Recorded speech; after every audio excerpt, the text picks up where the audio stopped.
हे काय ग? अगं मंगळसूत्र का काढून ठेवलंस? मुंबईच्या उकाड्यानी घामोळं झालं मानेला म्हणून काढून ठेवलं. हे बघ, काय वाटेल ते झालं ना तरी सवाष्णीनी गळ्यातलं मंगळसूत्र काढायचं नसतं हो. घाल बघू गळ्यात. त्याला काय होतंय?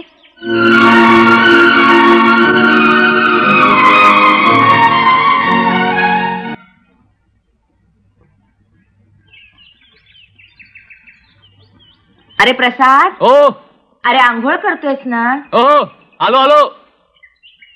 ताटा घे गणयन जरा. घे म्हटल्यावर तशीच घेतलीस ना? अगं धुवून तरी घ्यायचीस. पण सकाळी घासली आहेत ना.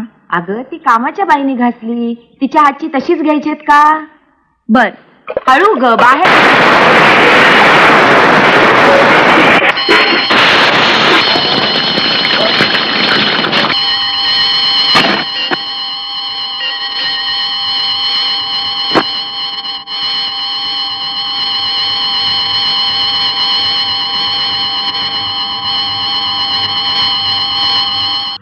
किती वेळा सांगायचं तुला ग, बाहेर दोरीवर कपडे वाळत घालू नको म्हणून. अहो पण आज पाऊस येईल असं वाटत नाही. हे बघ, पावसासाठी सांगत नाहीये. बाहेर दोरीवर कपडे वाळत घातले की भंगी येतो, भिकारी येतो, हात लागतो त्याचा कपड्यानं. सोवळं काही बघायला नको. आमचे आप्पा एवढे प्रवचनकार, ते सुद्धा नाही सोवळं पाळत. दवंडी देणाऱ्याला स्वतःच्या हाताने सुपारी फोडून देतात. बाहेरचं बाडगे पण तिथंच ठेवायचं, कळलं? मोठी आली. ह्या घरात इथल्याच शिस्तीने वागायला हवं. करते कपडे गोळा आणि घालात वाळत. घरात दांडीवर कपडे वाळत घातले की म्हणतात ओल होते. अगं मग पिळायचे चांगले ते करतो चूल. किती पिळते मी, माझे हात लागतात दुखायला. काय पिळतेस ग? काय पिळतेस? हे पिळलं? बघितलं किती पाणी राहिलं ते? हात लागले म्हणे दुखायला. कामाची सवय नसली ना की लागणारच हात दुखायला. धरते पिळ.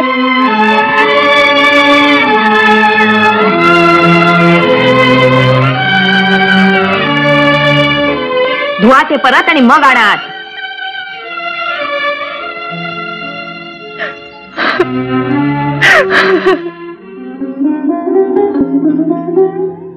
पहिल्यांदा मला वाटायचं की सासूबाईंना माझं खूप कौतुक आहे.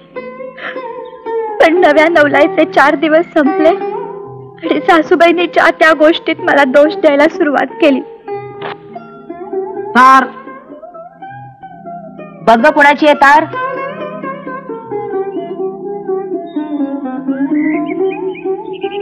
तेव्हा अक्का एक्सपायर. अक्का एक्सपायर.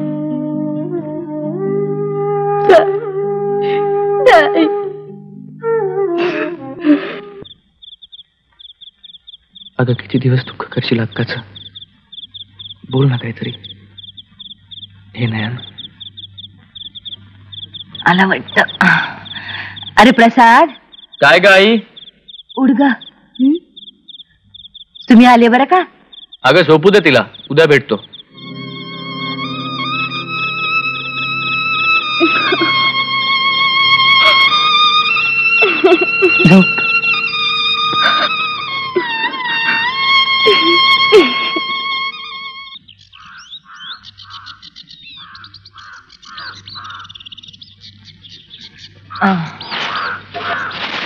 अरे थांब, धुराळा उडतोय.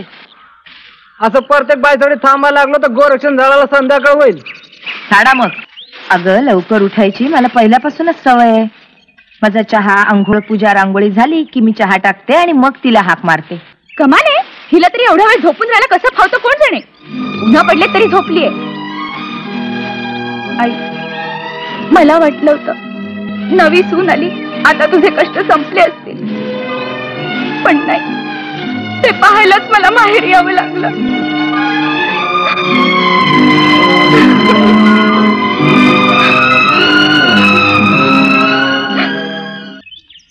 आजवर कधी सांगितलं नाही तुम्हाला, पण तुम्हाला नाही सांगणार तर कुणाजवळ मन मोकळं करू मी?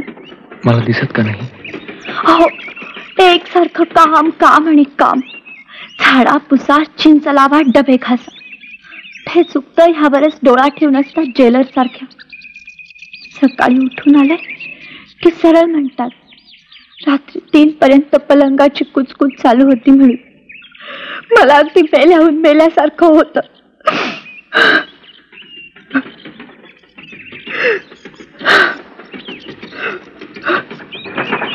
शब्द चुकत असतील का तिचे, पण आई तुला वाटतं तेवढी वाईट नाही. नसतील वाईट, पण मजेत राहणं हा त्याला गुन्हा वाटतो. खरंय. बाबा वर्षानुवर्ष अंतरुणाला खेळून होत. आईने रात्रंदिवस कष्ट करून पैन पै जमवून घर चालवलं. खूप केलंय ग तिने आमच्यासाठी, खूप केलंय तिने आमच्यासाठी.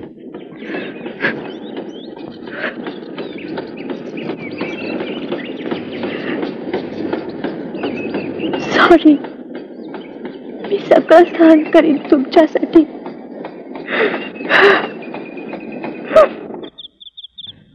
नयन,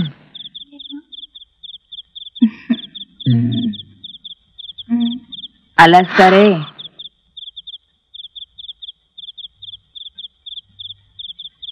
हो आई, तू अजून जागी आहे? आज उशीरसा? अगं उशीर कुठे, वेळेवर चालू आहे. तू झोप. मी झोपते रे, पण काल ओव्हर टाइमचं जागरण होतं ना तुला, मग आज तू जरा लवकर झोप. उगाच बोलत नका बसू. बरं.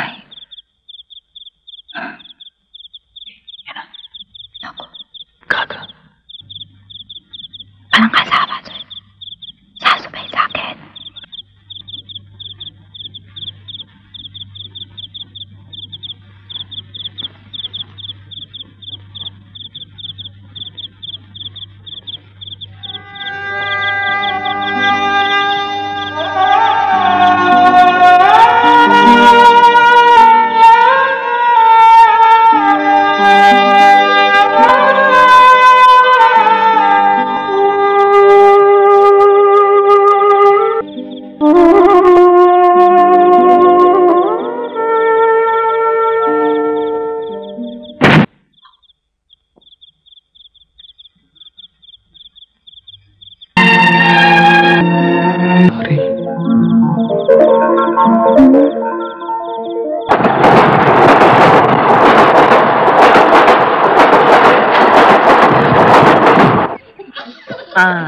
आता नीट खेळायचा.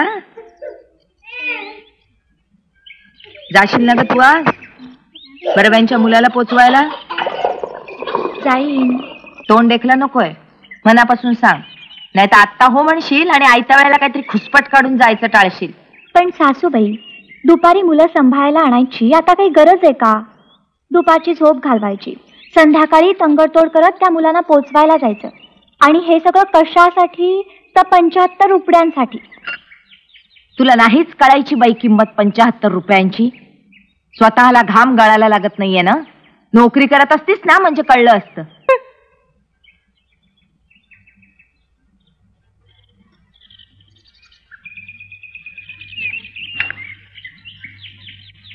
जाणार आहेस ना?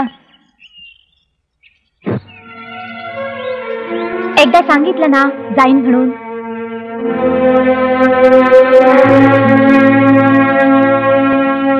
नयन, ए नयन, नयन, ना. हा, क्षणभर सुद्धा राहवत नाहीये वाटतं तिच्या दर्शनाशिवाय. नाहीये का घरात? नाहीये. येईल, आणि त्यासाठी एवढं कासावीस व्हायला नकोय. नयन शिवाय दुसरी माणसं आहेत घरात. या, आल्यात. ये. कधी आला? गेली होतीस कुठे? 5 मिनिटात तयार होऊन येईन.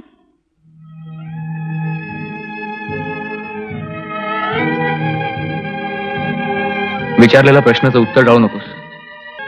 मुलं पोचवायलाच ना? का गेलीस? एकदा सांगितलं ना तुला, असली कामं केलेली मला आवडत नाही. तुम्ही काही बोलली, माझी मधल्यामध्ये पंचायत होते. आता कुठं जायची तयारी चालली? ध्यानला. काय पिक्चरला जायचं नाहीये, आणि मी म्हातारीने चुलीत जायचं. ते काही नाही, आत्ताचा स्वयंपाक तूच करायला पाहिजेस.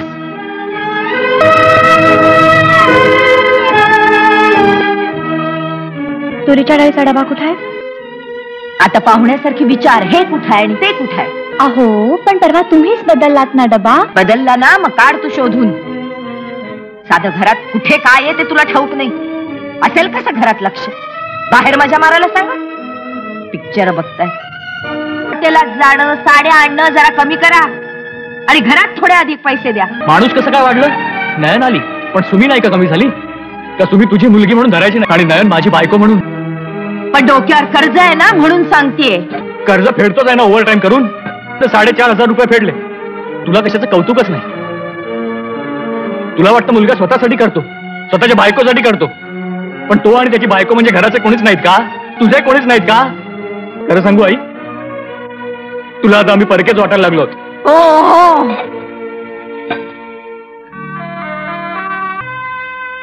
आणि कपाळाला कुंकू लावा आधी.